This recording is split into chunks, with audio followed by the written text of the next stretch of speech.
إن الحمد لله نحمده ونستعينه ونستغفره ونعوذ بالله من شرور أنفسنا ومن سيئات أعمالنا من يهده الله فلا مضل له ومن يضلل فلا هادي له وأشهد أن لا إله إلا الله وحده لا شريك له وأشهد أن محمدا عبده ورسوله أما بعد فإن خير الحديث كتاب الله وخير الهدي هدي محمد صلى الله عليه وسلم وشر الأمور محدثاتها وكل محدثة بدعة وكل بدعة ضلالة وكل ضلالة في النار. قال الله تبارك وتعالى والكاظمين الغيظ والعافين عن الناس والله يحب المحسنين.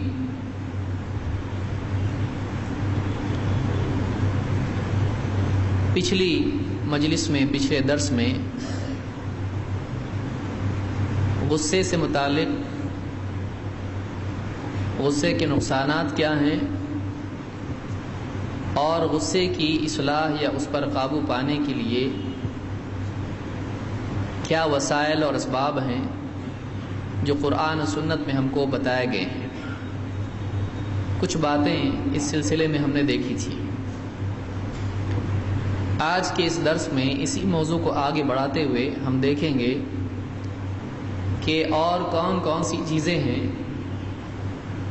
جو ایک آدمی کو غصے پر قابو پانے میں مددگار ثابت ہوتی ہیں.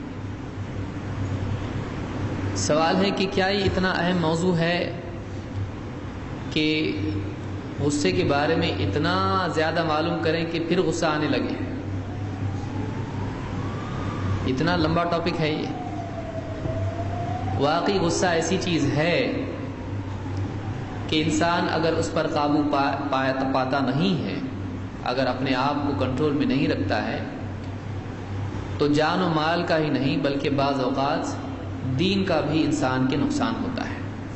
غصے میں آ کے آدمی بعض اوقات ایک ایسا جملہ بول دیتا ہے جس سے جہنم کی گہرائیوں میں بلکہ اسلام کی حدود سے باہر وہ نکل جاتا ہے. لہذا اس جانور کو قید کرنا، کنٹرول میں رکھنا بہت ضروری ہے جو ہر آدمی کے اندر ہوتا ہے. اور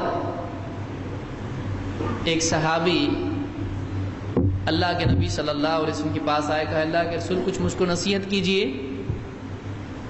تو آپ نے بہت بڑی لمبی چوڑی کوئی نصیحت ان کو نہیں کی بلکہ 2 لفظ کہے.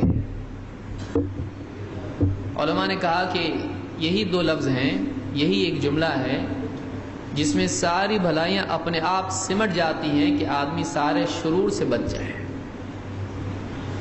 کہا کہ کچھ نصیحت کیجئے مجھ کو. آپ نے کہا لا تغضب، لا تغضب، غصہ مت کر.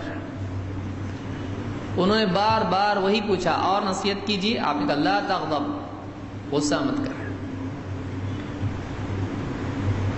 تو اس حدیث سے علماء نے بات کہی کہ یہ ایک ایسی نصیحت ہے کہ جو بہت ساری خیر اور خوبیوں کو اپنے اندر سمیٹے ہوئے ہے، کیونکہ انسان کے دنیا اور آخرت کے بہت سارے نقصانات غصے سے جڑے ہوئے ہیں.